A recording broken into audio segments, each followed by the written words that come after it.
What up? It is Thursday, and if it's Thursday, you're now tuned in to the Melbourne greatest Thursday night post-game crew in across the interwebs.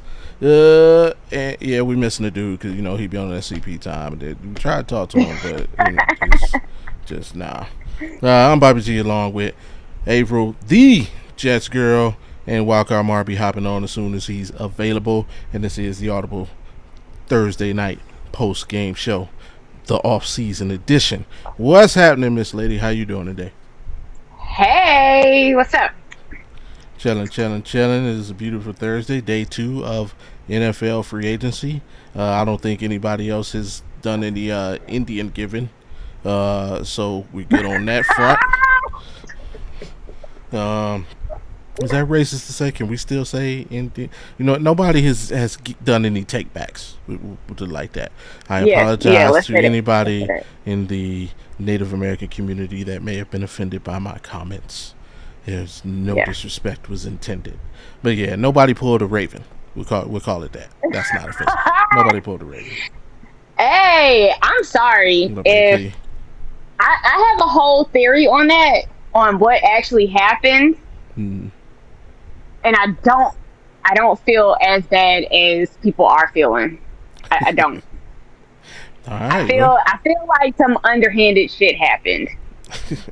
Yeah. We'll talk about it. Everybody's got their thing, but before we do anything, man, everybody do us the biggest favor. Go ahead, click, hit that thumbs up, subscribe if you have already, and turn the notifications on so you know the next time that we're here talking all things NFL. It's every Thursday night at 9:05 ish Eastern. Things happen, but hey, I was trying. I wasn't you. It was me.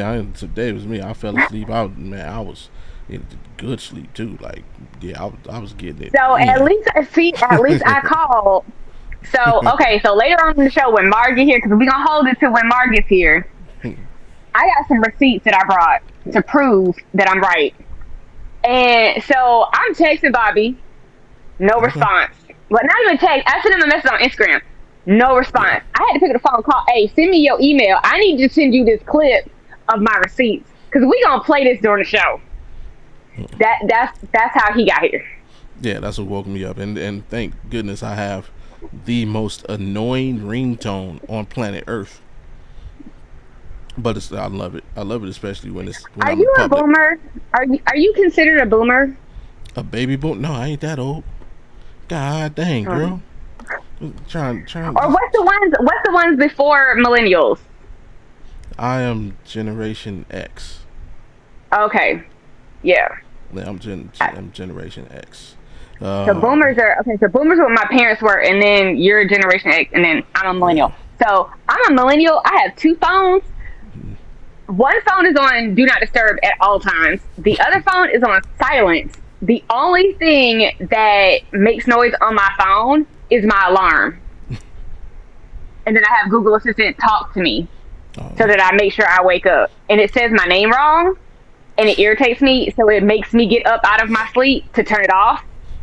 Yeah, it's the theory behind it. But that's the only thing that makes noise on my phone. Like games, nothing. I don't turn the volume up on my phone whatsoever. So if you ever call me, I'm not going to answer because I probably didn't hear it. Oh, you fancy, huh? Yeah, you be talking to Alexa. And no, not Alexa. It's Google Assistant. They don't have it's Google. You just say, "Hey Google," and it answers. All right. It doesn't have no fancy name. All right. Let me see. I'm doing something. I'm messing with something behind the scenes, trying to see if it'll work. So I pull out some voodoo because I had these screens ready. What up, Omar? Shout out to Sports Professor Omar, who, yes, he is a real professor. Hey, Omar. He's very educated. Went to the Vanderbilt University, Harvard of the South, for those not in the know. And they all right. They all right. That fit perfect. That worked out perfectly. All right. So we're going to do it like that then. Go ahead and publish. What? Bang. I love this app. I can do things behind the scenes without nobody knowing and have it ready when I'm ready. That's what we're talking about, man. NFL free agency. That's what it's all I like about. that. It's moves and shakes and trades and all this good stuff. And now I can pop these comments in. There we go. Man, you know what? The people in our community, man, we be working all at the same time. Man, I can't even enjoy everybody's program. I try and pop in when I can, but yeah, Omar was on. We was live earlier, so I always catch him on the replay. A slight correction here because like an alumni of the University of Maryland and taught at Vanderbilt. Got you. I will never forget again. He's a turtle. He's a turtle, folks. There we go. All right. Free agency kicked off with a bang yesterday. Of course, Max Crosby, the whole Max Crosby situation kind of overtook everything, and I got bang. That's what happened to him. They returned to sender his ass, and that kind of dominated the headlines. For you, what caught your attention early this free agency period? You want me to talk about Max yet, or you want me to wait until Mark get here? Because I got something else I can talk about. Well, yeah, you said you wanted to wait for that, so wait. Okay. Hold on to that nugget. Okay. So I got two things from Mark here. Remind me, Appreciate you, Omar. I'm gonna forget unless you don't remind me. Okay, so let's talk about how Carson Wentz is a free agent, and my offensive coordinator loves Carson Wentz, and first day of tampering, there were so many moves, and I got so excited. We got Minka Fitzpatrick. Like, I actually learned his name. My GM's name is Doug Moogie. I learned his name because that's how much he impressed me. Okay. And then he traded for Geno Smith. Oh. Geno Smith. Why? Speak of the devil. No. Yes. No. Yes. No. Yes. No. Geno. We got rid of him. I do not want him back. King Kong ain't got shit on me. Geno's home. I love it. That's gonna be the scene in New York. Like I was actually excited. I learned this man's name, y'all. He's been our GM since January of 25. It is March of 26. I did not learn that man's name until March of 26. We got somebody very, very, very special in the green room, ready to make his appearance. And his name is John Cena.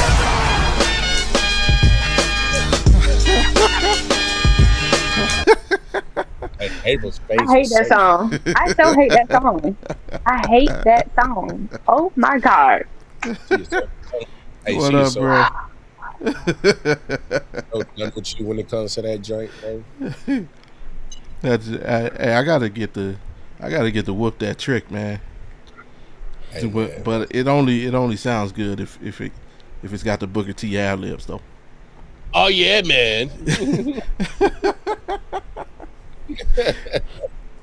What's good, fam? What's good with y'all? Hey, we're just getting going. We have some technical stuff to work out on the back end, but we getting to it. Say less. I was holding all my good stuff for you.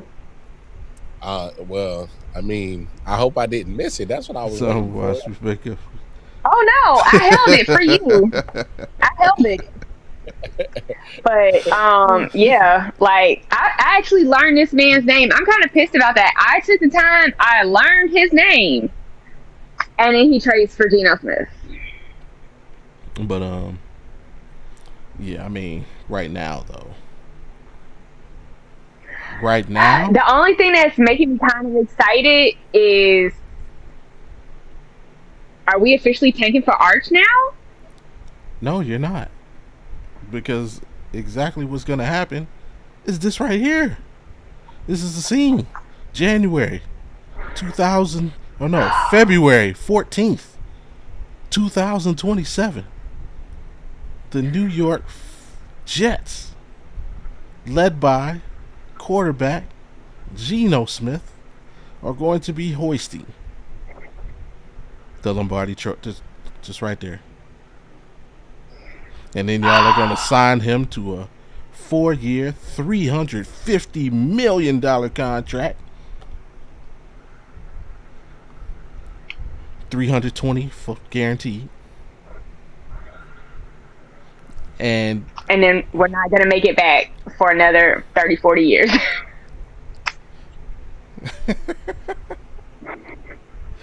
If you ask out there, I'll tell you, Jake say Geno's going to change lives in New York. I mean, just as long as what's his name? That linebacker ain't there no more, is he? Who? The one that knocked him out. Because if he is, y'all get the extra security. You know what I'm saying? Because you can't be having people knocking out your quarterback. I don't even remember who knocked him out. Who did knock him out? Now I gotta find out. Now I gotta go remember who knocked him out. Although they cut his ass the next day. Like, bro, you can't be knocking this quarterback out. He's so petty for that, Bobby, bro. I'm just saying, man. He has to have, got to be safe in the locker room. Can't be sending them in there with the ops. Has to be more careful. He has to be more careful. I can't even pronounce his name, and I don't want to butcher his name. If the AI get knocked out, I probably could if I wouldn't. I don't want to put too much stress on my laptop real quick. Shut the whole show down. So okay. Just being honest. In that poly. Yeah. All right. Just being honest. IKEA? You got knocked out by a dude named IKEA? Just being honest. We got fits because of that punch. And those were before the butt fumble. I love Mark Sanchez was kind of my favorite era. What? Because AFC championships, man. AFC championships. And then the butt fumble happened. But the Ryan Fitzpatrick era, oh, I loved Fitzy. Oh, I loved him. Does that count as an era? Those were some of my favorite days. So, and that punch led to us getting Ryan Fitzpatrick starting. How long was he? Yeah. How long was he with the Jets? Was it 2 seasons? 2, 3 seasons, something like that. It wasn't very long. Because then we drafted a quarterback. You had a whole bunch. But I remember the second season. Training camp started, and he didn't get signed to like the end of the first day, so he didn't report to like the beginning of day 2 or like something like that, and like everybody was holding their breath. Like I loved when Ryan Fitzpatrick was a Jet. I love that era. Mm-hmm. And I don't know if you saw this when Mara showed this one, before you hopped on. Yeah, pack him up. No, that whole situation was crazy, bro. Yeah, we're gonna speak on it, but before we speak on that, the Jets girl has something she would like to share with you and I. So let me preface this with a King Kong ain't got shit on me. All right, let me mute. So let me just relax.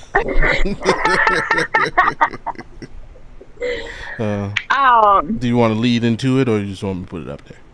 Oh no, I'm gonna lead into it. Right. So last week we were asked our opinions on some players, and I gave mine, and y'all told me I was wrong.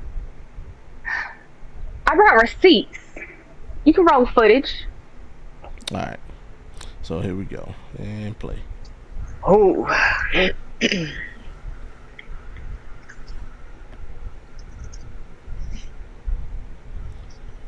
I think it's easy. Best place is Seattle. Right? Scott said Titans have 89 million to spend. Trey Henderson's like, yeah, I'll take half of that. All right. So here's the thing. All right. With Evans hurt, it'd be the easiest thing to move off of Kenneth Walker. But Zach 7-8 just had an ACL in the NFC. Was it NFC Championship game? Yeah, because he didn't. Before the championship game, But either way, it just happened. yeah, it was in the playoffs. Yeah, it's pretty late. So I would Kenneth Walker to Seattle makes the most sense for me. He needs to stay put. I mean, like, that was a good safety blanket for Sam Darnold, right? Mm-hmm. It was a good safety blanket for Sam Darnold. Just saying.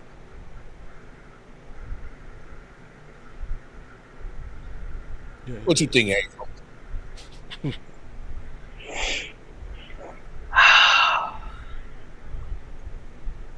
All right.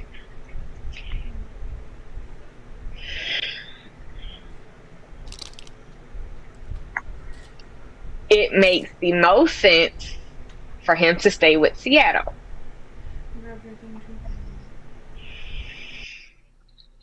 I think he's going to the Chiefs. Pause it real quick.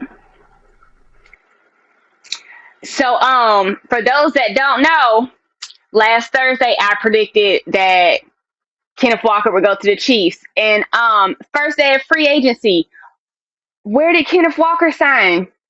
Mar, where did Kenneth Walker sign? Where's he going? Where's he going? Where's he going, Mar? Yeah. So I was. Oh, Y'all King said. Kong ain't got shit on me.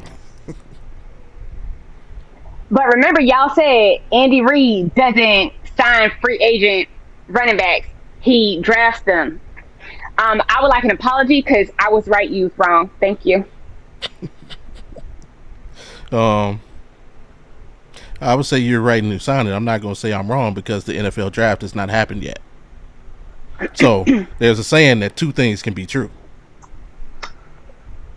Y'all said that he wasn't going to sign Kenneth Walker. I mean, we can finish playing the footage where y'all say that because I have the receipts. I made sure I had the receipt.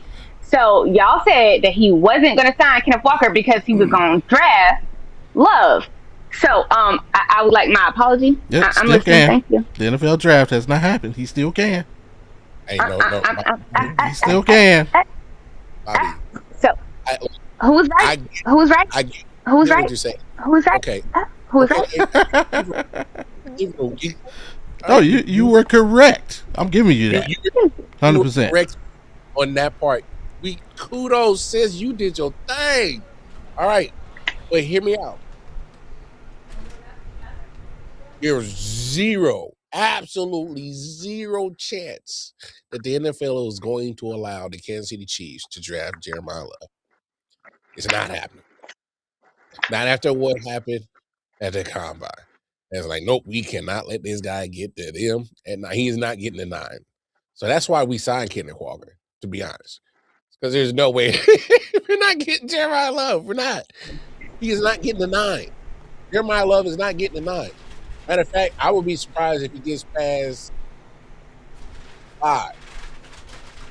I'd be surprised if he gets past 5. I heard a rumor. Thank you. I heard a rumor that Brees might be involved in a trade with some picks, and we might end up with Love. I don't know how true that is, and I don't really believe that, but I heard a rumor. Again, he wouldn't get past 5. So taking him at 2. Hey, Breeze, look, the worst thing I that don't know happened if to they Chiefs, said.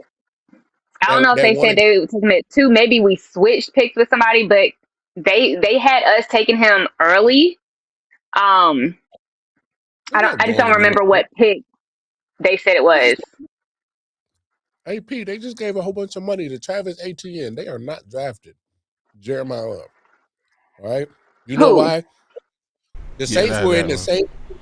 The Saints were in the same boat that we were. All right. The Saints said, "Hey, we want that Jeremiah Love kid. We know the Chiefs want him. We're in front of them." And then the worst thing that he could have ever done to the Saints fans or Chiefs fans that wanted Jeremiah Love is he showed his freakish athleticism, not only participating in running back drills, but he participated in wide receiver drills at the combine. So that shot up his stock even more. Got GMs going crazy. He's not getting to 8. He's not getting to 9. He's not getting to the Saints. He's not getting to the Chiefs. Both teams conceded. They was like, we're not going to see Jeremiah Love. ATN went to the Saints, who had got 8. They're not going to see him. We got Kenneth Walker at 9. We not going to see him. Both teams got both needs instantly because they know for a fact he is not getting to that part of that first round. It's not happening. So you do what you're supposed to do. You go get the best at that position available. Because, I mean, all right, so let's have the conversation because I've had this conversation with other homies. Okay. It's fair to have this running backs, all right? Saquon, CMC, Jahmyr Gibbs, Bijan, Derrick Henry, about those 5, right?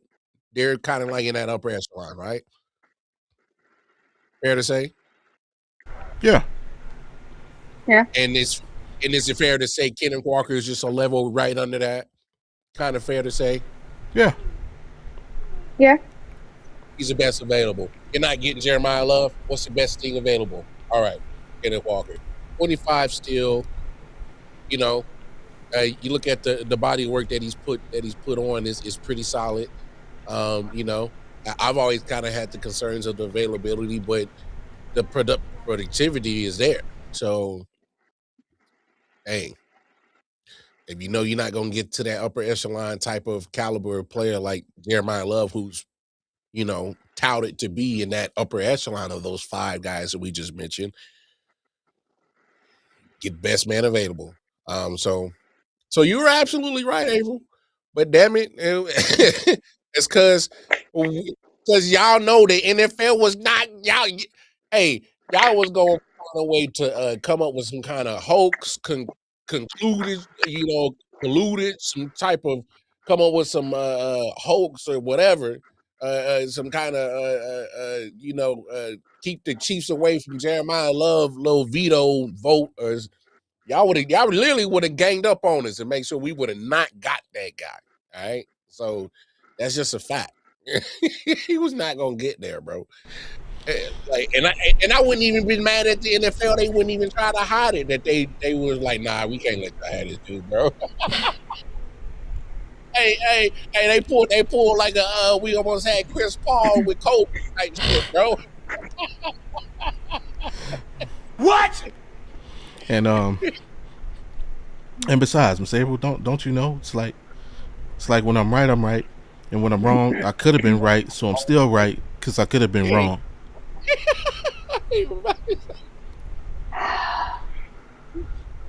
Just admit it. A woman picked better than you and got it right. It's okay. She went there. It's okay. I'm sorry, I can't hear. My trophy's in the way. She went there on. At some point, y'all gonna start listening to women. At some point. I'm listening to women. Women run my entire life. I mean, I got my wife. She tell me what to do all the time. My doctor's a woman. My barber's a woman. Women literally run my life. I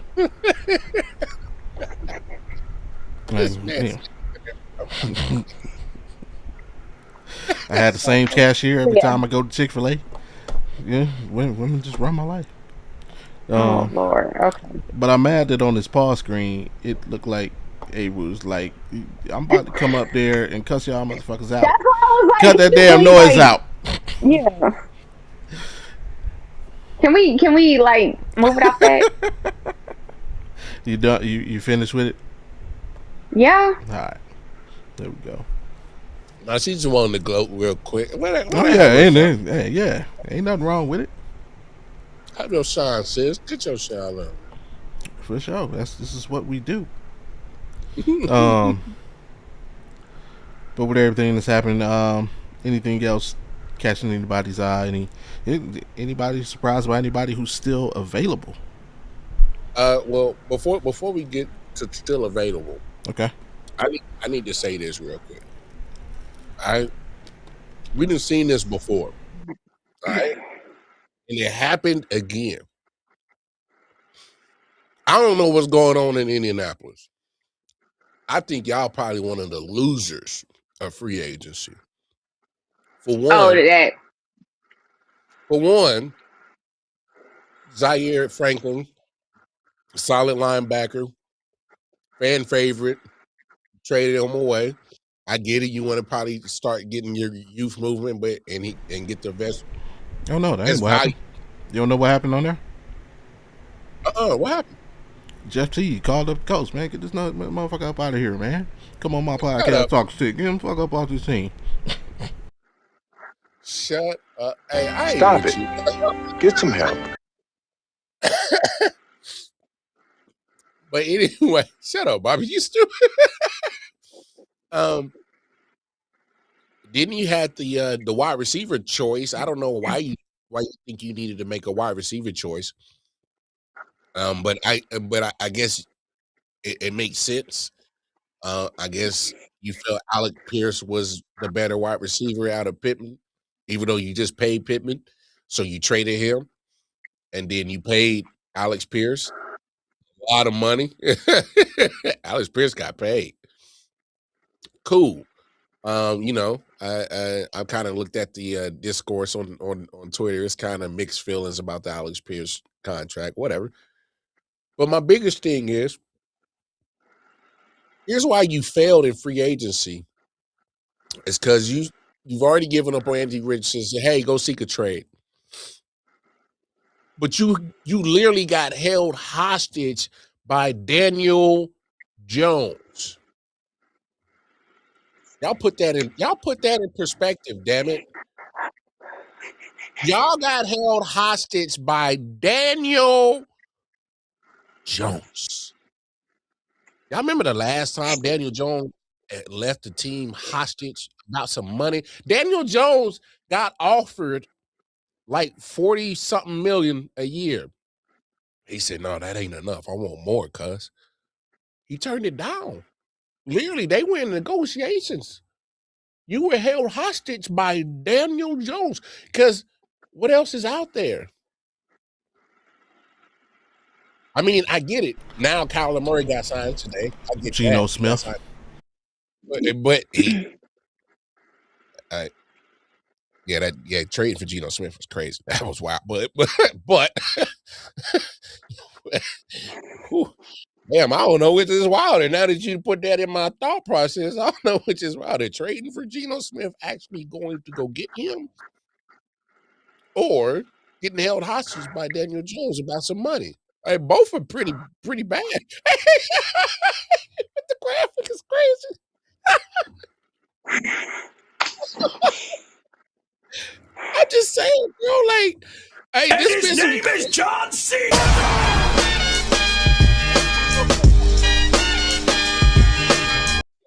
Here, hey, the champion. Hey, I'm just saying, there's been some crazy stuff already in free agency between Geno Smith getting traded for, Daniel Jones holding the coach hostage, and the whole Max Crosby situation. It's just been a whole bunch of crazy shit in free agency.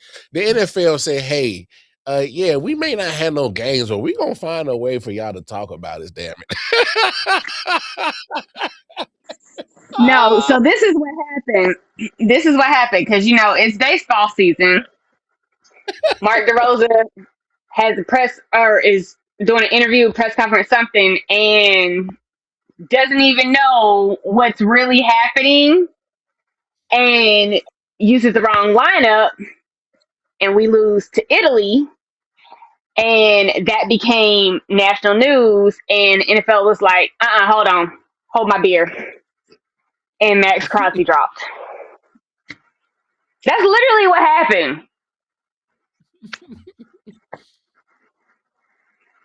I swear the NFL said, nah, boy, y'all will still talk about it.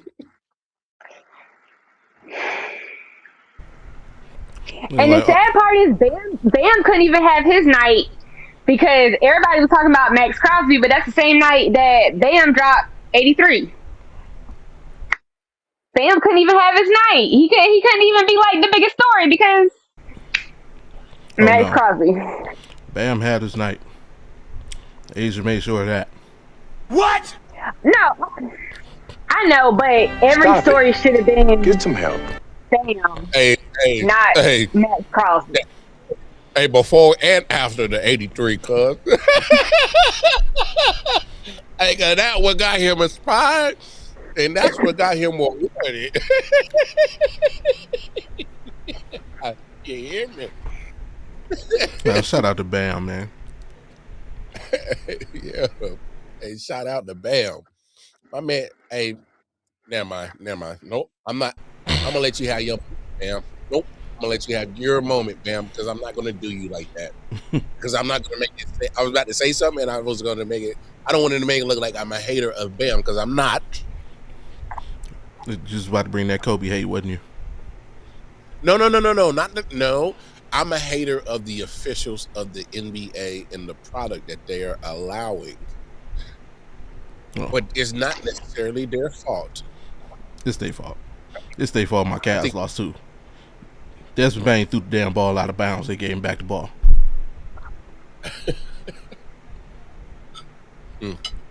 But anywho. Let's sound like somebody in their feelings. Sound like somebody in their feelings. Just saying. I'll tell you who ain't in their feelings though.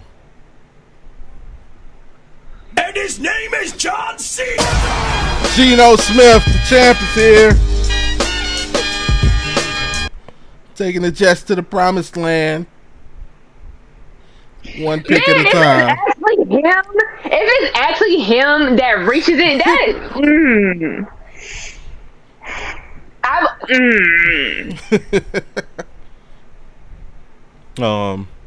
what else I have? Kyler Murray finally found himself a situation. He's going to the Vikings. How we feel about that? Jetta should be happy. I mean, he's getting paid on a 1-year contract. He's not going to have to do much. When GTA 6 comes out, I mean, he's going to have all the time in the world to play because JJ going to be good. JJ McCarthy, he's going to be good by then. So, yeah, by the time GTA 6 comes out, they can just go on a swap. He good. And he getting paid. He getting paid on a 1-year deal. I mean, couple million to play GTA 6. I mean, not a bad deal. Just saying. His best receiver wears the same number, so you ain't got to worry about that. You know, still looking for number 18. And they re-signed Aaron Jones. So I'm actually surprised about that. Yeah, why so? I would have found a way to go get Alvin Kamara. Bring him to Minnesota. Be like, hey, Alvin, jet us. Hey, don't you like that? Yeah. Yeah. Come on, man. We're in a dome. Don't even worry about being in Minneapolis. We're in a dome. You know. You chilling. Hey. I'm just saying. And we got Kyler Murray. He's our bridge guy. He's a solid bridge guy. No, we're not sure about this JJ guy. So we got Kyler. All right. So like if it really goes well with the three of y'all, we'll build. You know, our defense is solid. Brian Flores is still over there, right? You feel me? Yeah. So I'm not saying we gonna be Super Bowl, but we might be able to cook a little something. You know, cook a little meal. You know, we might be able to eat a little bit. You feel me? I'm gonna put it out there. Alvin Kamara's washed. Don't do that. Don't do that, bro. But he's definitely done in New Orleans. No, he done so. for good. I don't do that. I don't know if he done so. But I agree. I agree about it done in New Orleans. I don't know if I agree with Dunzo though. Quick trivia question. How many 1,000-yard seasons has Alvin Kamara had? Been in the league 9 years.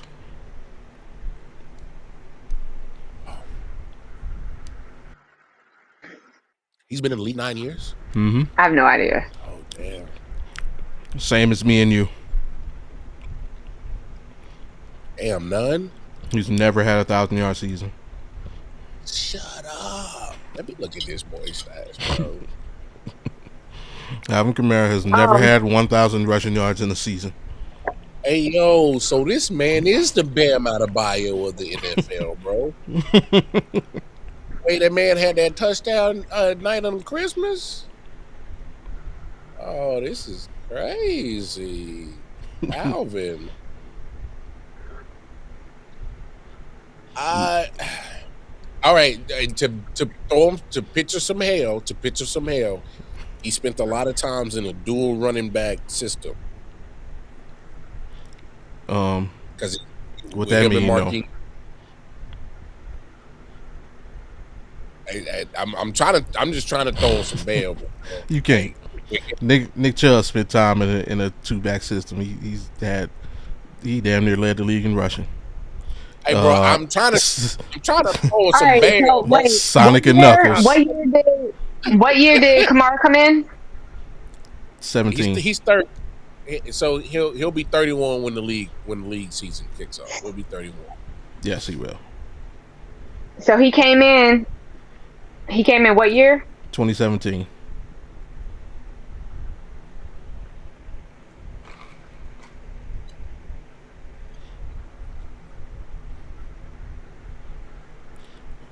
This is crazy. Oh man.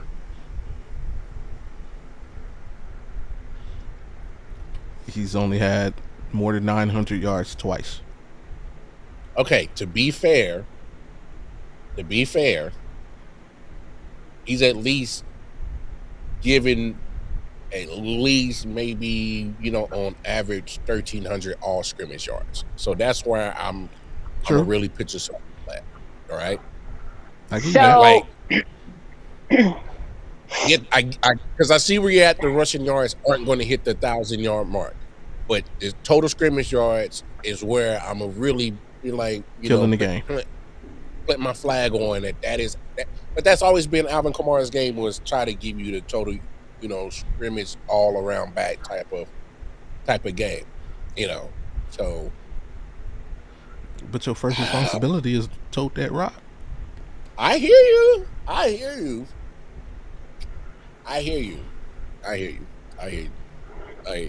Is a premier down back?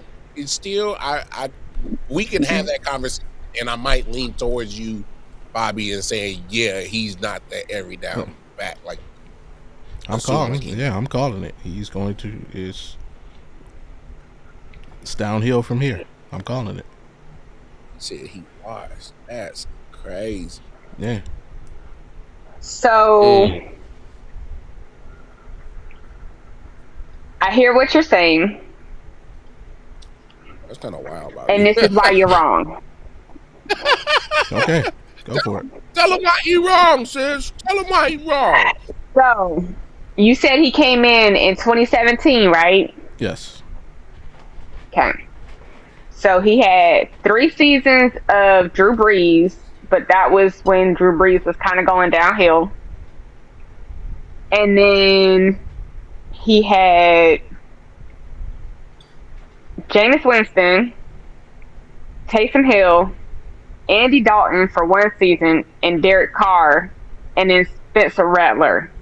So when was he supposed to have 1,000-yard season with those quarterbacks? Every year of his career, like. So, do you need me to? Did you hear what quarterbacks I said? I didn't say Tom Brady. I didn't say Peyton Manning. I didn't say Eli Manning. I didn't say Josh Allen. I didn't say Lamar Jackson.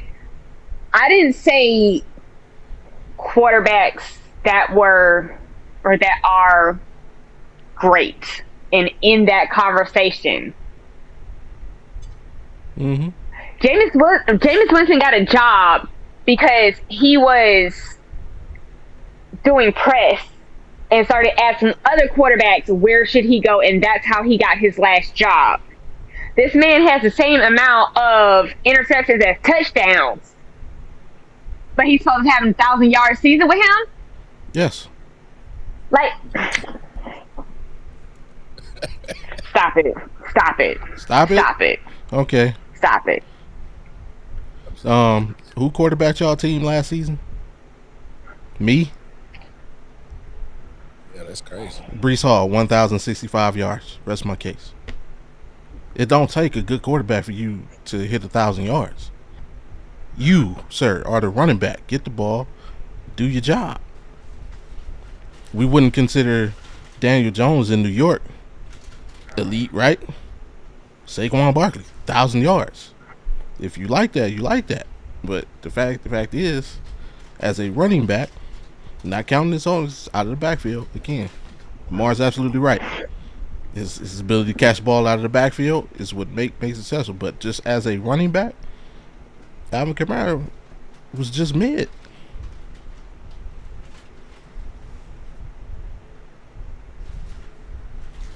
I think he has at least one more season in him. I don't think he's done. I think he got at least one more. That's fair. But looking at the history of where he comes from,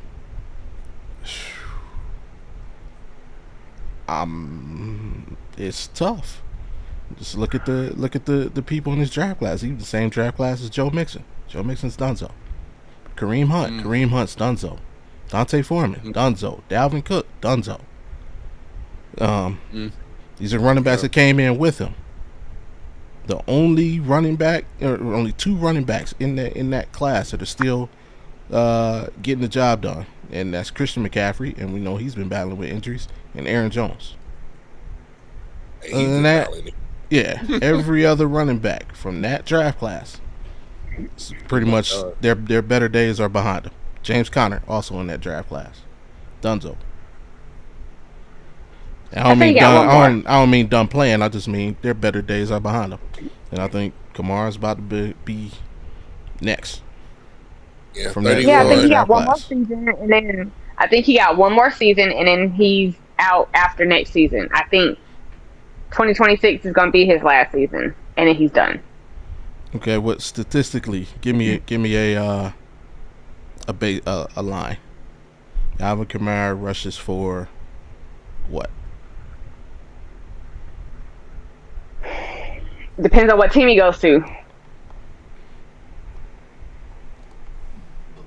I even to say he goes to a team where he's splitting carries. He's running back one, but he's splitting carries. No, just give me an example. Just give me a team where you want me to give you a stat line. Give me a team, and I'll give you a stat line. Who's still looking? Seattle still they could be in the running back market.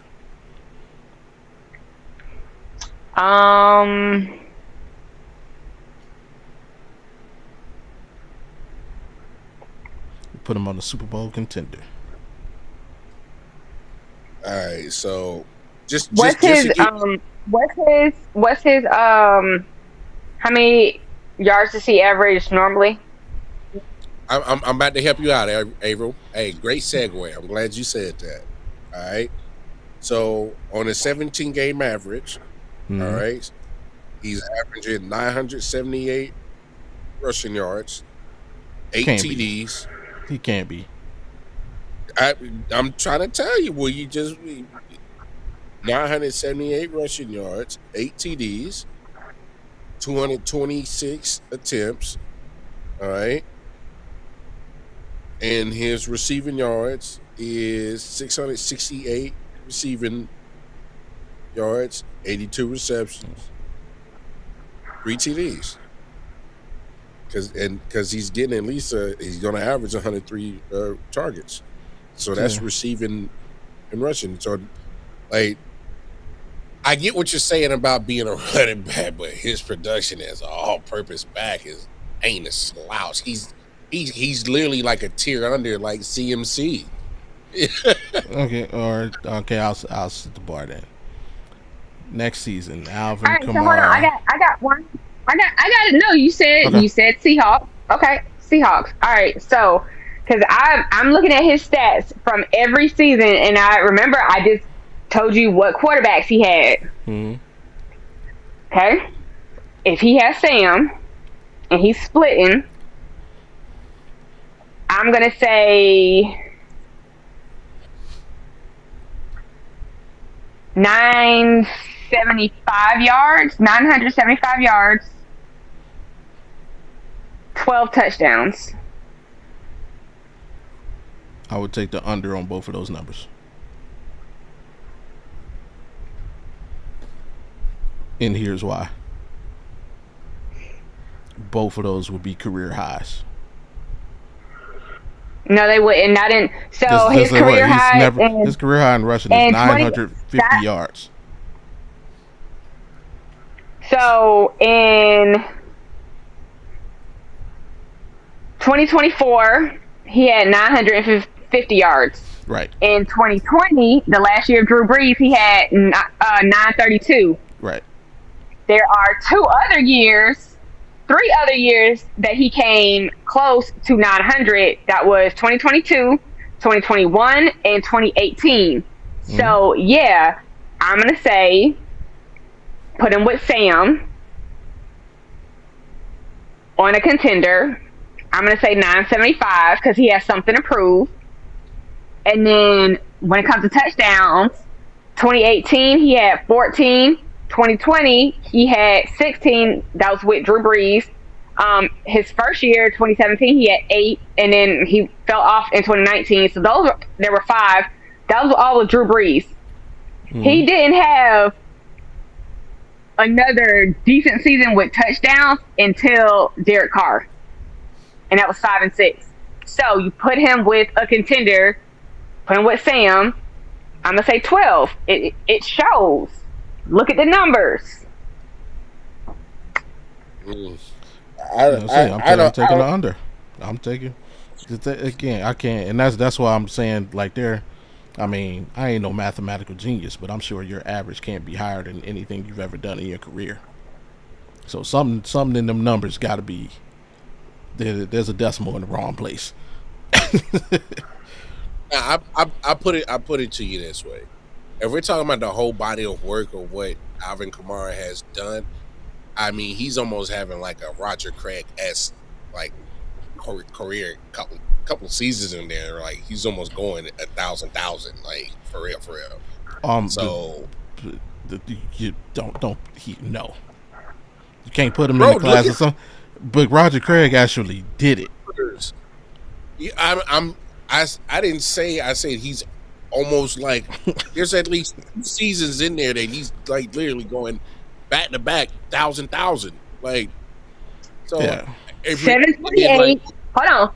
7. So start from 2017. 728, 883, 797, 932, 898, 897, 694, 950. And then last season with Spencer Rattler, he had 471. But when he had Derek Carr, as much as everybody don't like Derek Carr, he had 950. Come on, man. When he has a good quarterback, that man proves that he can do it. Come on. I see where you're coming from, maybe. I'm not willing to jump on that train with you to say that it is coincide with the quarterback. And even though I will say this, a good quarterback makes it your life a lot easier. Obviously, you see what's going on in Kansas City. They want a running game because, hey, a good running game with a good quarterback, it makes life easier, right? A balanced offense is everybody's dream offense, and you want to get as close to balance as possible. And sometimes there's teams that can get to it, and there's some that are far away from it. My thing is with just Alvin Kamara. If we're talking about right now, where I'm at with you, Bobby, I can 100% agree on that. Now, what he was doing with those numbers that we're spitting out, could he do that in today's league? The probability is not high because he is going to be 31, and you start hitting that 31 mark as a running back in the NFL, we already know you're pretty much at the winding end of your prime days, and you're coming to the end of your NFL career. You're either about to be on the way out or the NFL is about to put you out. So I can rock with you. I don't know if it's there yet. He has to show that if his body is not holding up or the production isn't there, because he had some weird going on last season when I don't know what was going on. If some of the games he didn't show up for, I don't know. Obviously, it would kind of coincide on the end of his time in New Orleans, but I don't know if I'm really gonna rock with real. If that was who your quarterback was, and that is how your team was doing, I wouldn't show up either. I'm sorry. Well, Tyler Shaw was actually playing pretty damn good football. He was probably one of the better quarterbacks in the second half of the season. They weren't winning a lot, but it's still a whole team effort. But he was actually playing some solid, damn good football. Chris Olave damn near stopped getting those damn medicine balls from those other quarterbacks and actually put up a damn good season with Tyler Shaw. So I'm not gonna say like he ain't gotten a chance to have some good quarterback play, because he actually might have a quarterback in New Orleans. So, yeah, Shucks can play. Yeah, I think New Orleans is just done with Alvin Kamara. They're like, yeah, we're done with you, bro. Hey, Travis Etienne. I say he goes to another team, fresh start, and has one of them, and then he's done. Like, his body is not gonna go, but I feel like he goes somewhere, has one hell of a season, and he out. I'm gonna give him some of the respect he's due, and I'm gonna say Alvin Kamara does not hit 800 yards next season rushing, and does not hit 400 yards receiving. Wait. Where do you think he's going, if you were to guess? Because Seattle makes sense, obviously. It would make sense for them to try and go after him. Trying to think of Houston, they just got Montgomery, so there's no need there. Cardinals, they just picked up it was Algier. Where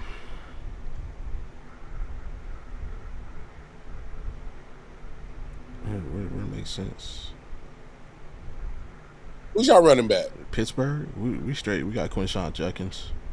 Oh! You found a rook going into the sophomore year, huh? Yeah. Okay. We got Quinshawn Judkins and Dylan Sampson. So we got both spots filled. Cincinnati.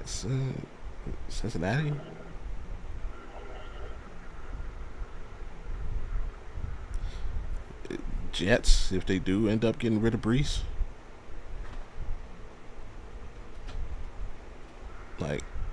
I'm trying to think. I can't remember what Pittsburgh's.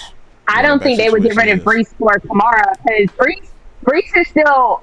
If we trade Brees, it'll be for somebody younger. I don't think it'll be for him. Or if it's a veteran, it's like Kenneth Walker type veteran. So I think if we would have traded for a veteran, like we would have went somewhere like that. I don't think we would trade for Kamara. Not Brees Hall. He's young and he's having some of the best season. Like now that he's healed and coming off that knee injury, he's had one of the best seasons of his career. So I don't see us getting rid of a player of that caliber for Kamara. Like, no offense. I mean, I think he's still a good running back. I just don't I wouldn't trade Brees for him. Hell no. Mm-mm. What do you call Trav? What about Jacksonville? Obviously, y'all just lost ATN. I mean, he would be a solid bridge running back. Because once Jeremiah Love goes, and I think the other running back goes from Notre Dame, ain't really the running back deep class really ain't popping like that. Oh, just hell, could he go to Jacksonville and replace the man that replaced him? I don't know, but I don't know, man. His career's gone downhill ever since he freaking came to Vegas and got in that fight. Hey, yo. Did a Tupac Good Night situation, bro. Yeah. Came in, got into that fight, and it's been downhill ever since. At the Pro Bowl. That was dumb, bro. That was so stupid. That was so stupid. Is he healthy or injured?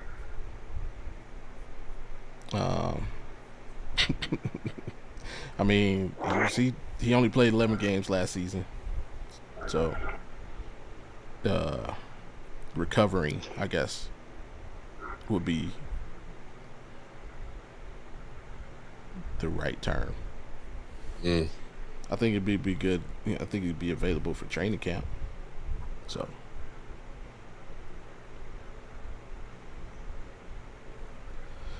And I mean, that's the other part of the equation for me, and why I feel that way, man. You look at this. Since he's only played in a full season once. Other than that, his last 5 seasons, 11 games, 14 games, 13 games, 15 games, 13 games. So he's missed games every single season. True. And that's why I'm kind of starting to, there are some things that I'm like, the production has been there, but it's like, damn, bro, when you start doing that, start missing the games, okay. Yeah. His longest rush of the season last year was 18 yards. Ugh. Like, yeah, that ain't good. Yeah. That's not good. That is a sign of decline. Yeah. If you go from him coming into the league, this is just his long runs, 74, 49, 40, 49, 30, and then you get 27, 17, 24, 18. So, like, his body is telling him we done so. That's a shame because he's fun to watch. One of the better dudes. Wait. Okay, hold on. What's up, sis? Talk to us. Detroit traded Montgomery. Yes. They pick up anybody to replace him yet? Yes, Isaiah Pacheco. Oh. Okay, never mind. I think it's I'm running stuff in my head. Because if he went in as not running back 1 but running back 2 behind Gibbs, that would split it. He would still have a decent season, and as long as he wasn't injured, I mean, he might have one of the better seasons. Yeah, I mean, if he wasn't running back 1, and because I mean, still look, David Montgomery, even though he was running back 2, like he still had good production. So yeah. I mean, it's there. Like, had they not picked up Pacheco, that would have been a good option. Yeah, I mean, his last 3 seasons enjoyed 1,015, 775, and 716. So, but I guess it's not a rumor. I guess the consensus, most logical place for him to go, that people are putting out there, actually is Seattle. So I mean, we'll see what they do. I say that just would make the most sense. I'm still stunned. I mean, they can't walk out the door. Yeah, that's crazy. But I say sign him to a 1-year deal. And yeah. We shall see. Good luck, Mr. Camara. It's that time. That's terrible, man. Running backs. That's a hard life, weird. bro. It's a hard life. Ain't it, bro? But like, so like, and that's the crazy thing, because like Alvin Kamara fits that mode of what they're looking for in today's GMs in running back position, where you can do both things, run and the catch, like the CMCs, like the B John, like the soon to be Jeremiah Loves, so the Saquons, you know, even Derrick Henry can do a little bit of the passing game. He's not all run. I know he needs to improve on the passing game, but he's so dominant at running that you kind of let him pass on the lack thereof of passing skill set. Because if the man could run for 250 plus yards in a game, I don't need that receiving yards from you, bro. Just run. So yeah, you could. So like for the most part, but Albert Kamara, like I just. Man, he was exciting to see that 6 touchdown night on Christmas was dope. Performance he had against, the Minnesota Vikings, and he got fined for the Christmas shoes, and then they turned around and tried to ask for him for the Hall of Fame, which was crazy. You fine you, you're breaking NFL protocol for uniform, and then but hey. 6 touchdown performance. Can we have those shoes for the Hall of Fame? Oh, fuck you, bro. I'm so glad that he didn't give them to them. I'm so glad. So, but no, man. It's just that part. Like you said, we seen it all happen to every running back at some point in time in the NFL career. That they might have got another chance off of GP just because of their namesake. But for the most part, the production wasn't the same. It just, hey, Father Time, bro. He wins another one. Another one.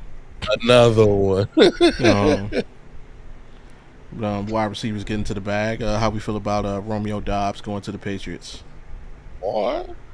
Yeah, 4 years, $68 million. Ooh, they desperate.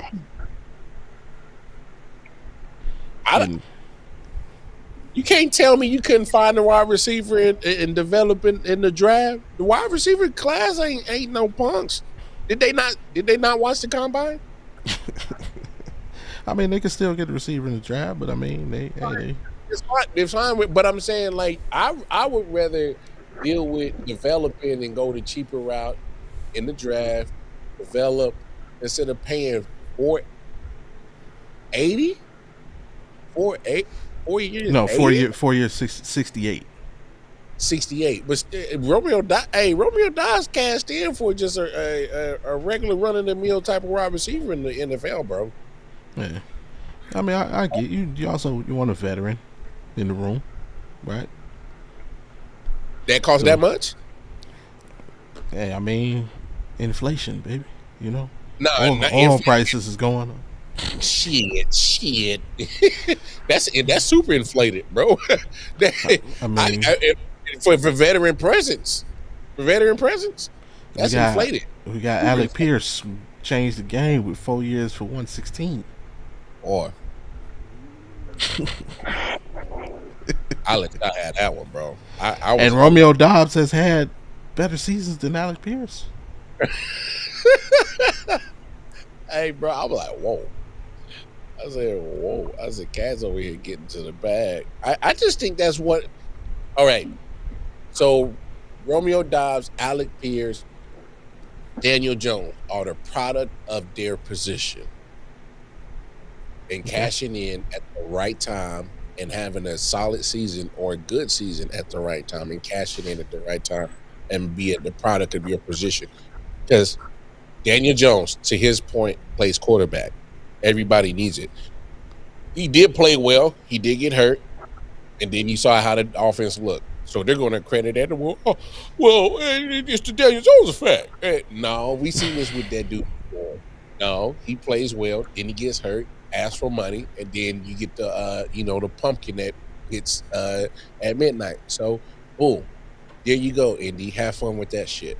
But when it comes to like Romeo Dobbs, Alec Pierce, I think they're good players, solid players, especially for the teams that they played for. Romeo was good for Green Bay, or the good collective unit of solid, no true number one receiver situation that they had in Green Bay. And then Alec Pierce, where we thought Michael Pittman was a number one, we paid him like a number one, and then he was not even close to number one. He was just an 11, like his jersey number. But whatever. Fact of the matter is like I just think these guys had a solid showing at the right time. And you look at two positions like quarterback and wide receiver who are coveted. Both positions are so coveted in the NFL. They cash in at the right time, and I just think they're a product of their, position in the NFL, and teams are going to need it. They're like, oh, I need a wide receiver. We'll pay for it. Okay. Hey, you did good last year. Oh, yeah, here's a whole bunch of money. Yeah. I can dig Where's it. that whole body of work that whole body of work? I think guys need to get paid off a whole body of work, not just that one season that you flash. Like, give me that whole body of work, bro. I agree, because whole body of work, I don't know if I would have paid you that much.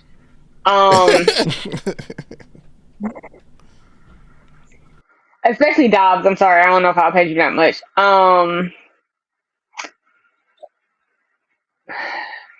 I agree though. Yeah, like they need wide receivers and right time, right place.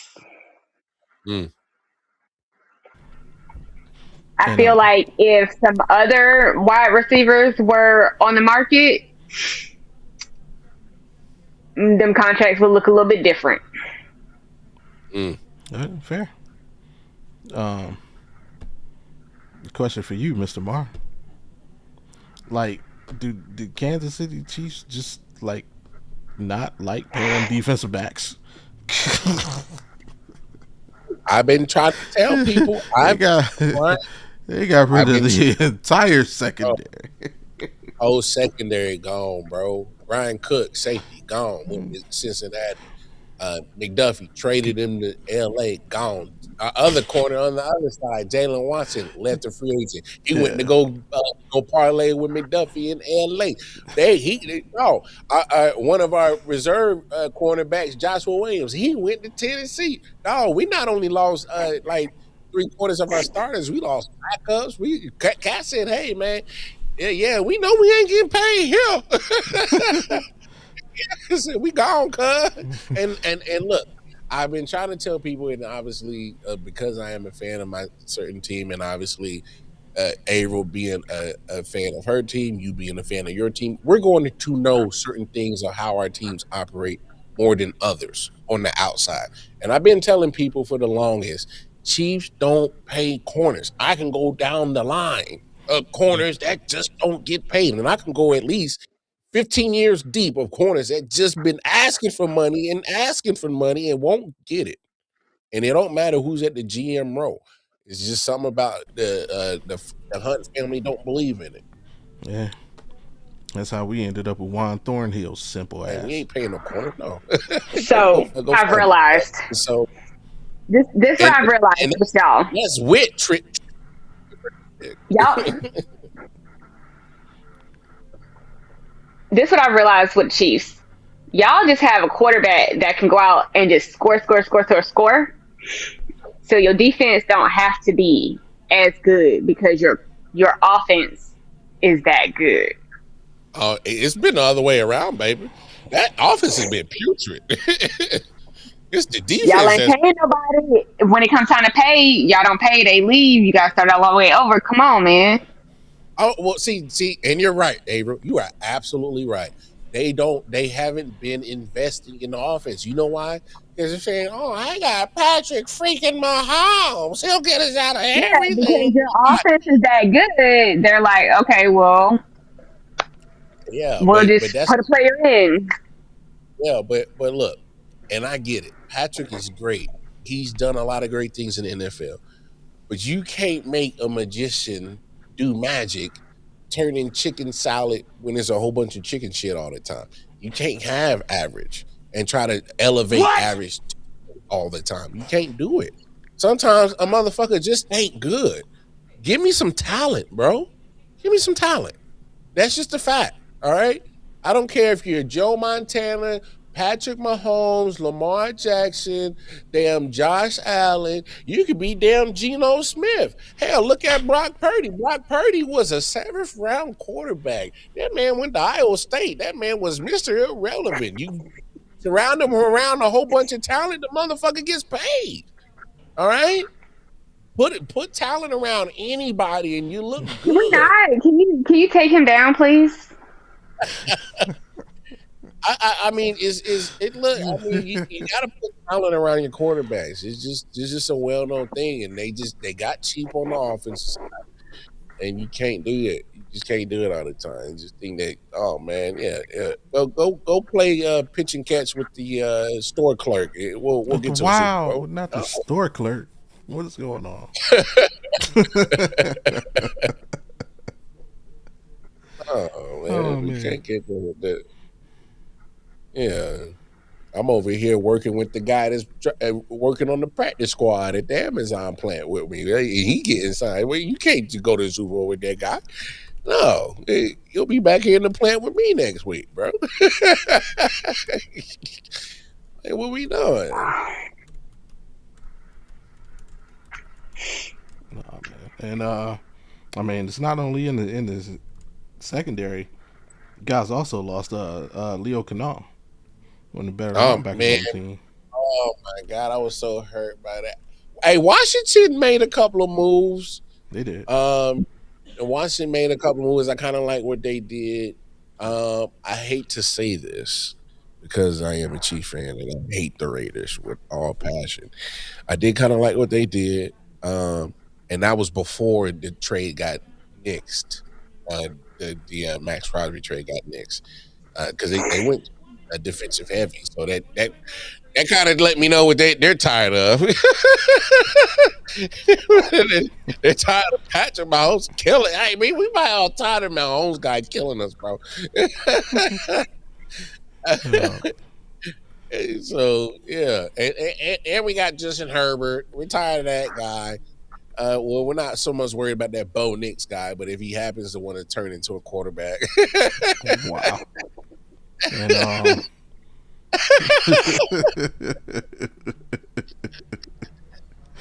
oh man. And I don't know if Omar's still watching. If he is, we had a request earlier, and we try to aim to please here.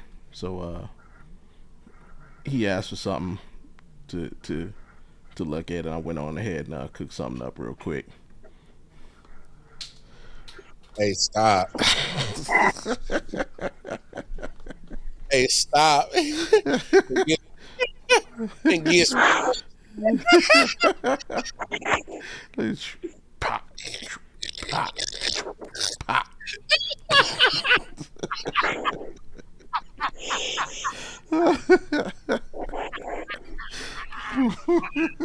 Stop it. Get some help. Oh, that's hilarious. Abel's face is so bad.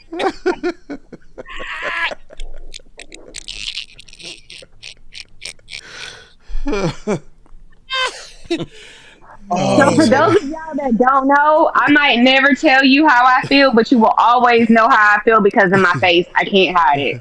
Oh my God, King Kong ain't got shit on me. Her face was no. All right, Omar. I hope he's still watching. That's let's hilarious. get into this Max Crosby because I think there's Okay. more going on than what people realize. All right, for sure. So what? Nah, go ahead, cook, sis. I'm gonna let you cook. Go All right. ahead. So last season he gets injured October 19th, Kansas City Chiefs game. Okay. Partial MCL tear, meniscus tear. Mm-hmm. He's still playing. He's still practicing. They do not shut him down. He's not at 100%, but he's still playing. He's still practicing. Right. You don't shut him down until after the Houston game, which he actually had a really good Houston game. So you shut him down for the rest of the season. That's also the same week. Okay. Sorry. Looked like it was glitching. All right, you good. That's also the same week that major implications of who was going to get the number 1 draft pick were on the line. Right? Shout out to JC. Appreciate you tapping in, bro. So you shut him down. He does the whole thing on social media. Oh, I'm not injured. I'm fine. He's playing basketball. He's jumping on trampolines. And then all of a sudden, January 7th, he has knee surgery.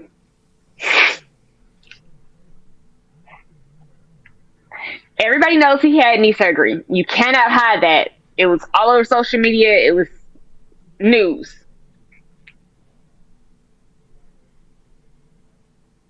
With that being said, if you were going to trade a player, you have to tell them, okay, this player is da-da-da-da. What I think people don't realize is you don't get full access. Like, you know stuff, but you don't get full access to the medical records until an agreement is made. So we can be talking and you can know about a situation with a player, but you don't get access to the actual records until you say, okay, this is the deal. We shake on it, whatever. Once the agreement is made, that is when you get actual access to the full medical records. Okay. This is why I think Baltimore pulled out. And I have backup proof to prove why I'm right. All right. I think him continuously playing on that knee, the damage got worse. And when they went in and they did his surgery, the extent of the damage was worse than they initially thought. I don't think it was enough to cause like the full repair, but I think the damage was enough that 6 to 8 weeks, 2 to 3 months, I think it's going to take just a little bit longer than that. And I think they weren't 100% honest about the full extent of the damage. We knew there was damage. We knew it had to be repaired. Right. But I don't think they were 100% honest of the full extent of the damage. Baltimore is already shaky.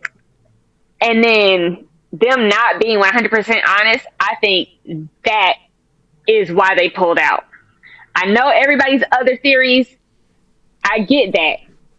But they were trading for this player knowing that he was injured, knowing that he was coming off of surgery. You knew that.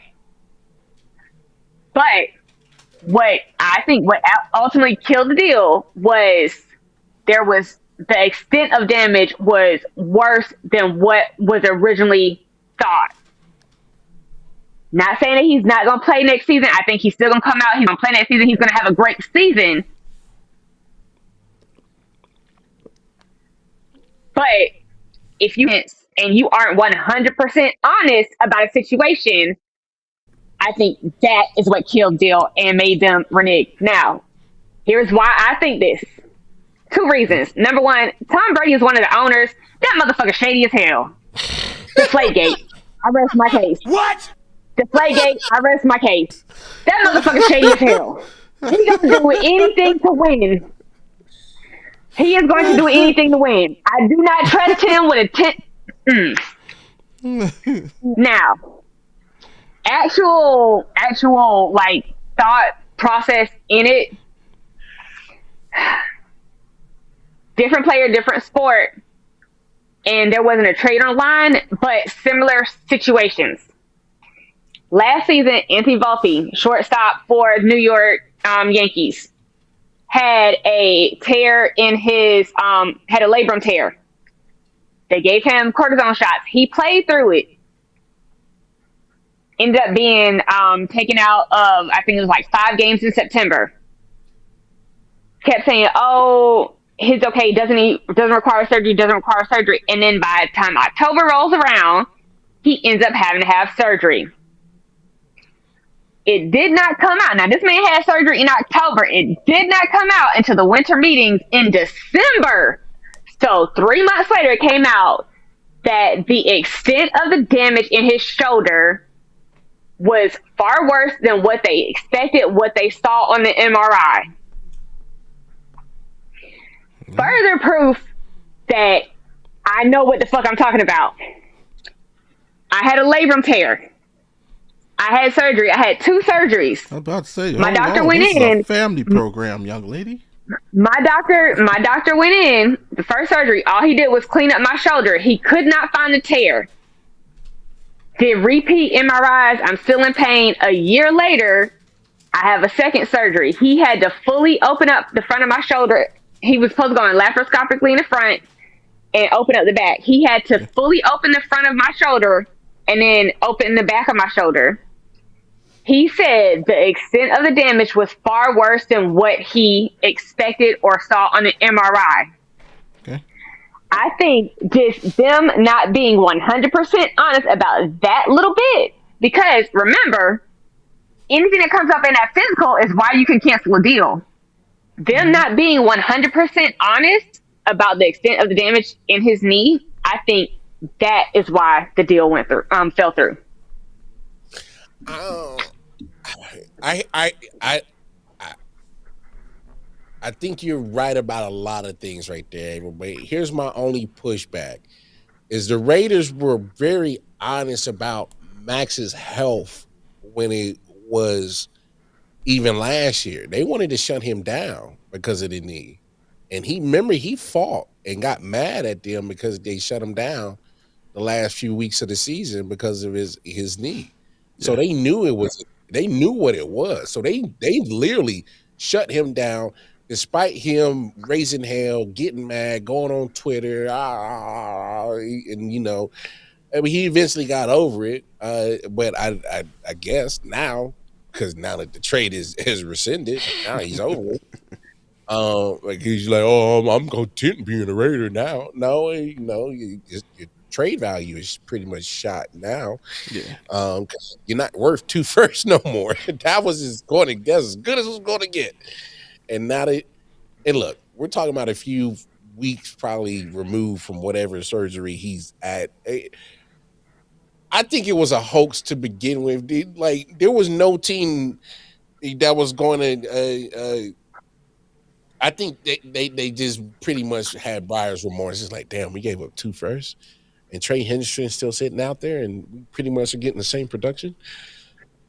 And that very well may be true. But I almost guarantee, especially with the reports that I'm reading, digging into his medical records, there was more damage in his knee, and it was not known. That has never come out. So yes, they wanted to shut him down, but when the whole surgery came out and all that stuff, they have been very shady about the details.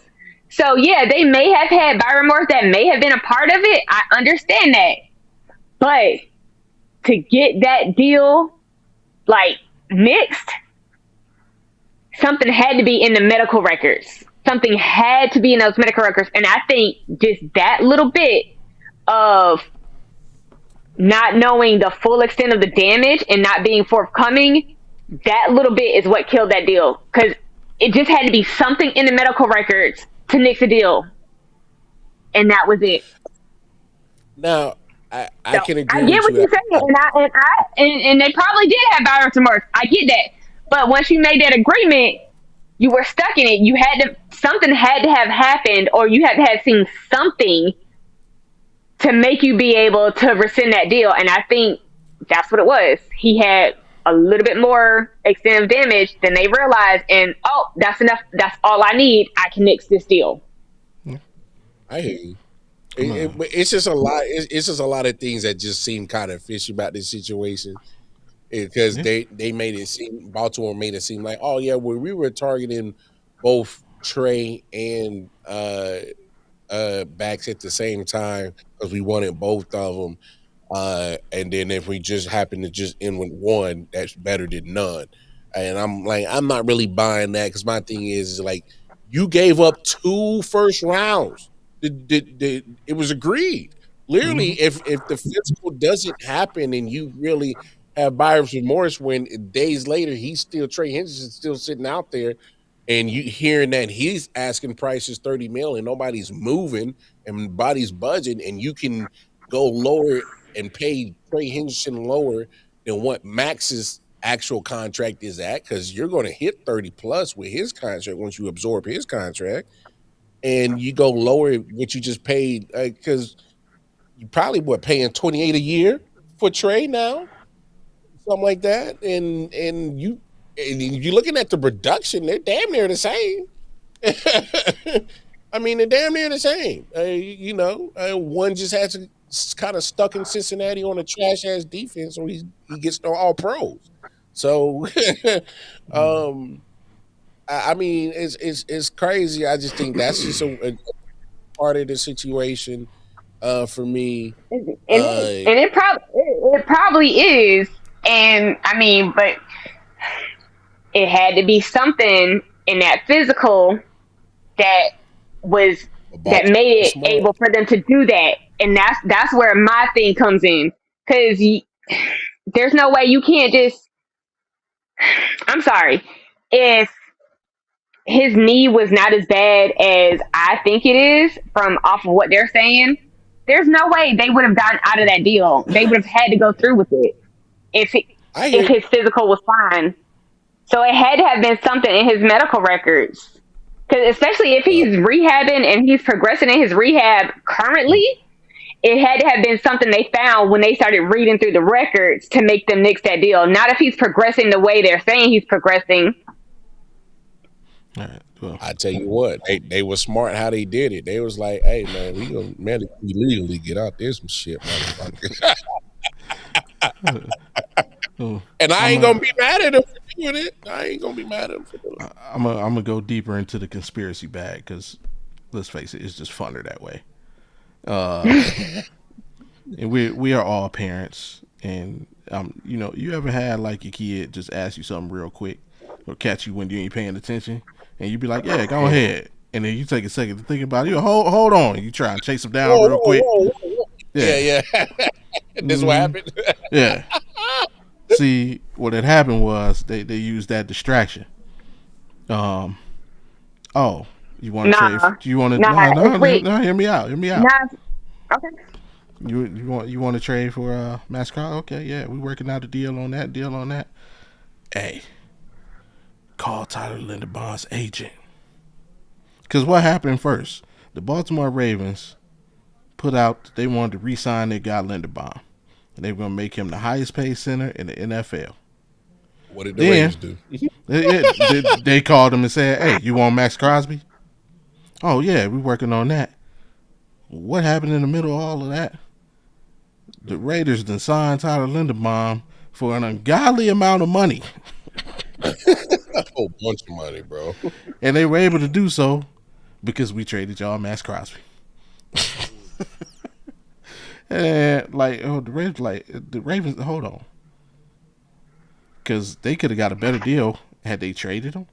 They could have saved one of them first rounds if they trade. Hey, we give you Linderbaum and a first for Max Crosby. Or they could have franchised Linderbaum Like so many options got taken. Like, hold on, because remember they made Linderbaum an offer, and what came out? Tyler Linderbaum turned it down. I wonder why he turned it down. Because he got a bigger one. How do you turn down being the highest paid or something?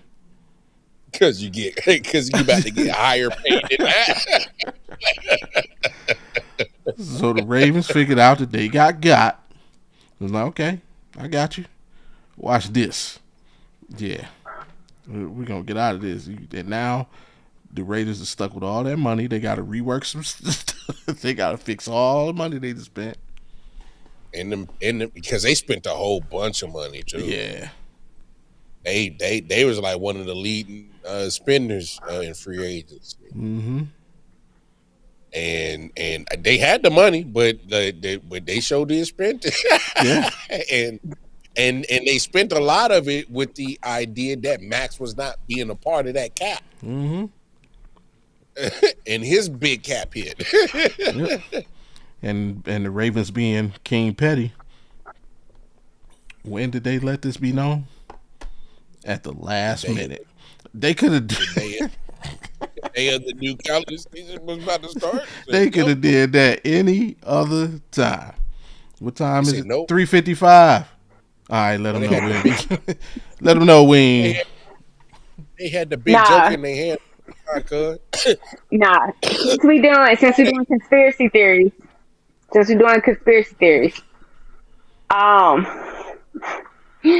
that trade got announced that Max was going to Baltimore.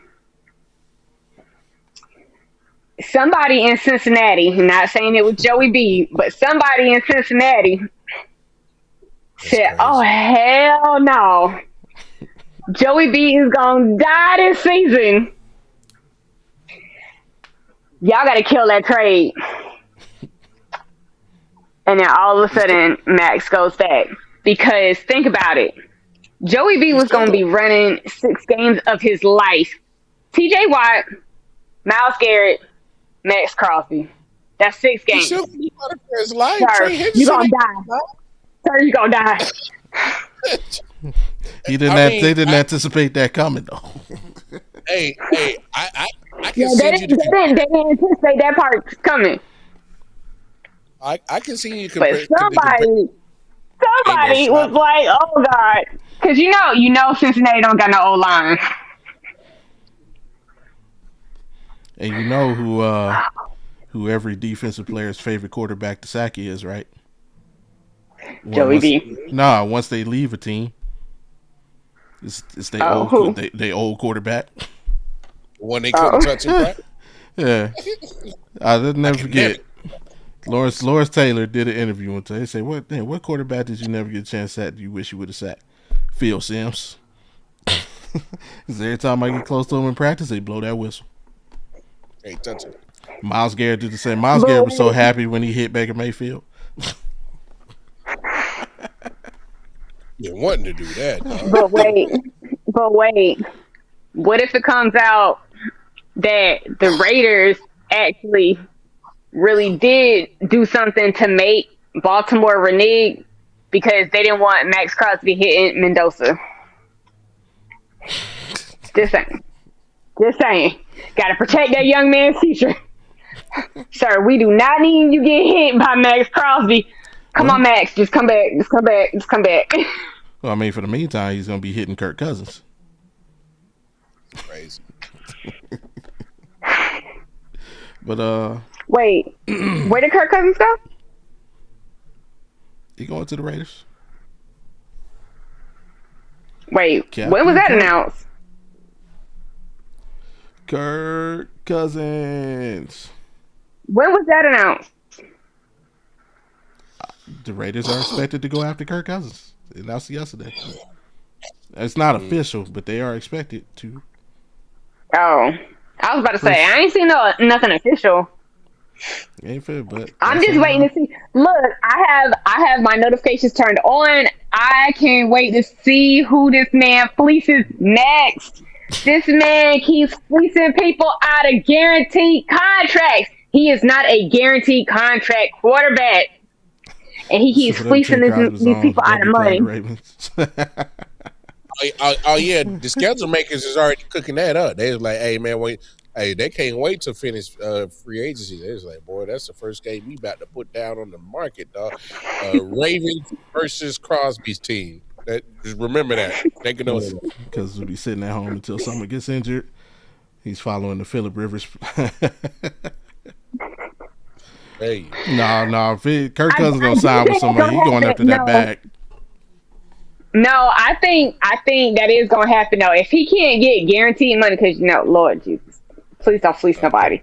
But I feel like by week 3, if he doesn't get signed by the draft, I feel like by week 3 he's gonna be on a team because somebody's quarterback gonna go down or somebody's gonna be like not 100%, and they need somebody to step in, and that's how he's gonna get to play. All right, I give it a week 3. Before we check out of here, I want to go back to something JC said. I feel that's a good little question. Who has a better season, Geno Smith or CJ Stroud?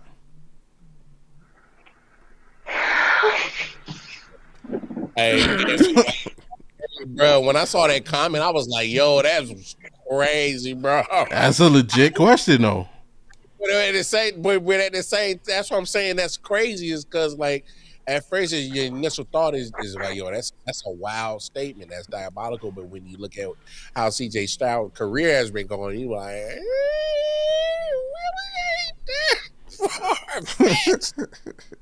really had that conversation right now because my man CJ Stroud is struggling. I can honestly say my man CJ Stroud was the reason why the Houston Texans were not in the Super Bowl this past season, because that Super Bowl could have been won by those Houston Texans. All he needed to do was make a couple of plays per game, because that defense was so damn elite, so dominant, taking the ball away, scoring at times. All you had to do as an offense was at most average maybe 14, 21. So we're talking 2, 3 of maybe your total 7 to 8 possessions you get per game to get in the end zone. That's it. That's it. Defense can go less. And you couldn't do that. CJ Stroud is trouble, bro. This is make or break year. And this has to work. But you know what? And this is a make or break year for him in Houston.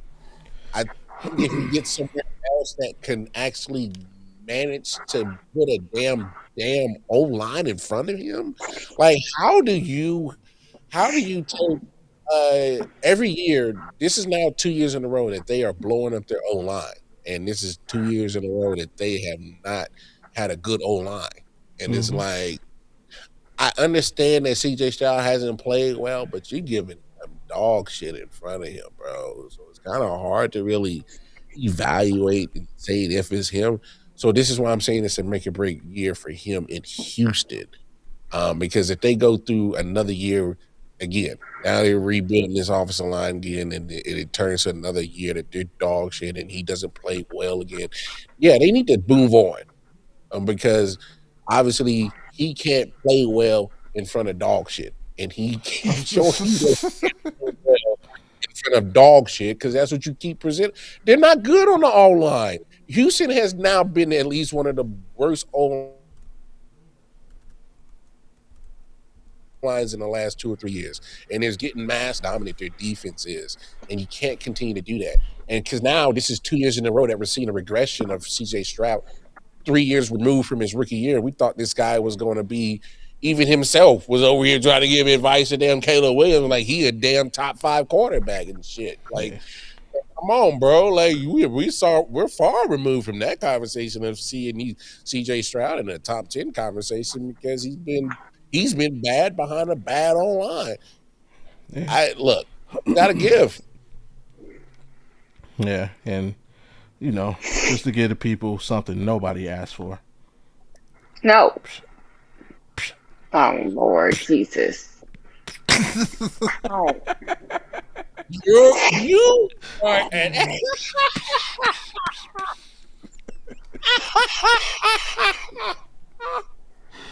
And his name is John Cena!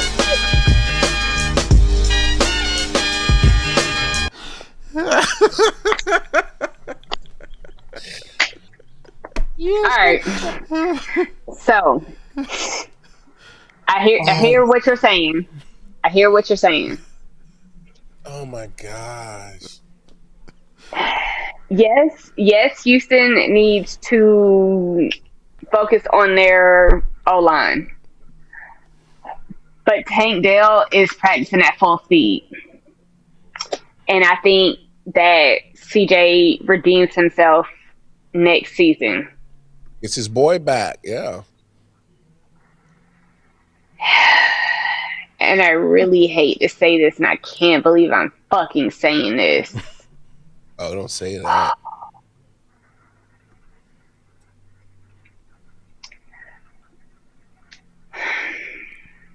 We're not even in the draft yet, and Doug Moogie has essentially filled all of our holes except for wide receiver 2.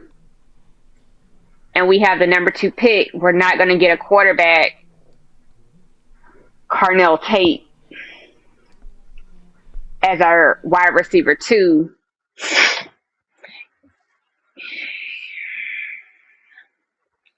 And fucking Geno Smith is going to have a better season than CJ Stroud. I'm telling you. Especially if the Jets O-line plays better, too. Gino for president. Up.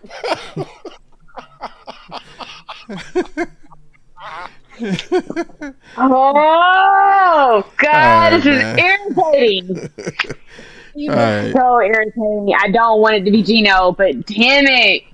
He kind of, outside of who he got at quarterback, I actually like the team that he's putting together. If we really do get Carnell Tate at number 2, like, I don't think y'all take two. I think y'all gonna take Bailey. David Bailey. And I'm not mad at that. You need that world class edge rusher. Yep, you got to put Josh Allen on his backside, baby. Yeah. Damn, man, before we get out of here, Miss Avery got to get her beauty rest. What you got before we get out of here?